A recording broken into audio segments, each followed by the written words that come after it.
All right, welcome back. Last week we talked about Oklahoma's positives and negatives of starting the season 1 and 2. And obviously we saw them this past weekend win in a 4 overtime thriller against Texas, winning 53-45. I honestly have no idea how I feel about this game because Oklahoma gave up yet another double-digit lead. Starting quarterback Spencer Rattler was pulled from the starting position in the first half, but then he would soon return in the second, leading Oklahoma to a couple of scoring drives. He put them up 31-17, and it seemed like all the life from Texas had been sucked out of them, but starting quarterback Sam Ehlinger led them from a 14-point deficit late in the fourth quarter. Texas quarterback Sam Ehlinger carried the ball 23 times for 112 yards and 4 touchdowns. He also threw 30 of 53, 287 yards and 2 touchdowns, but he also threw 2 interceptions. More college football related news, Alabama head coach Nick Saban has tested positive for COVID-19. This will have a huge impact on the Alabama game this weekend against number 3 ranked Georgia. The Alabama Crimson Tide are averaging 51 points on offense while also giving up an average of 30 points a game on defense. On the other hand, Georgia's defense has only allowed 2 touchdowns from opposing offenses, but quarterback Mac Jones from Alabama has the capability of lighting up the scoreboard. Junior quarterback of Georgia, Stetson Bennett, will be under center, and throughout his first 3 starts, he has a total quarterback rating of 93.1. Along with 5 touchdowns and 0 interceptions, he is also second in total passing yards of the season with 689. The key to the success on the Georgia side is limiting turnovers on offense. This starts with Stetson Bennett. He will have to manage the game in a way where Georgia can dominate in time of possession to keep Mac Jones and all of the Alabama threats on the sideline. I fully expect Georgia to take advantage of Nick Saban's absence on the Alabama sideline, and I'll predict this game being scored in the 30-40 range. And at this time, I'll have Georgia winning 37-31 because of the leadership qualities that Nick Saban brings to the game. I believe this will result in his team making crucial mistakes. And don't get me wrong, I think Alabama will give Georgia all they can handle, but there's a huge leadership quality that is gone from that game, and I believe Kirby Smart is going to be the first Nick Saban assistant to take down one of his Alabama Crimson Tide teams. This Alabama and Georgia matchup has huge college football implications. It will not look good for Kirby Smart and the Georgia Bulldogs if they go on to lose to an Alabama team without their head coach.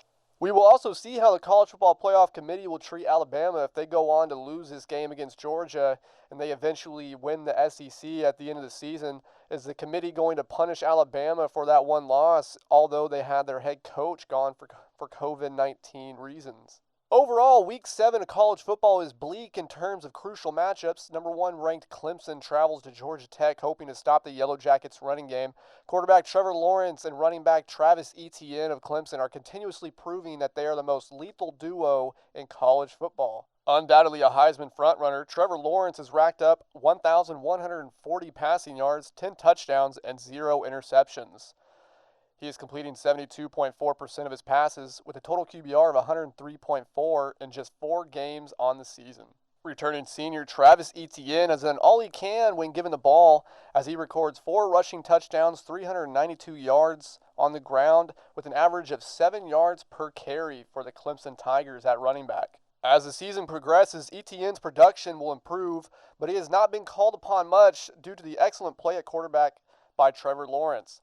Right now, he is serving as a 1-2 punch for the Clemson Tigers, and when given the ball, he gives opposing defenses trouble. I fully expect Clemson to run away with the game against Georgia Tech, winning 56-17 against the Yellow Jackets. Non-Power 5 frontrunner, the Cincinnati Bearcats, postponed their game against Tulsa this weekend as they look ahead to their next matchup on the 24th against the 17th-ranked SMU Mustang. A few other notable games to pay attention to this weekend is Texas A&M at Mississippi State, North Carolina at Florida State, and finally Pittsburgh at Miami. The Texas A&M and Mississippi State game is interesting because we will see if an A&M will rise to the occasion and build upon their first win under head coach Jimbo Fisher. The key to this matchup starts with senior quarterback Kellen Mond from Texas A&M. He'll have to keep this offense composed and not let the Mississippi State defense control the line of scrimmage. I fully expect Texas A&M to win this game. As of right now, I'm probably going to put Texas A&M up 31-17.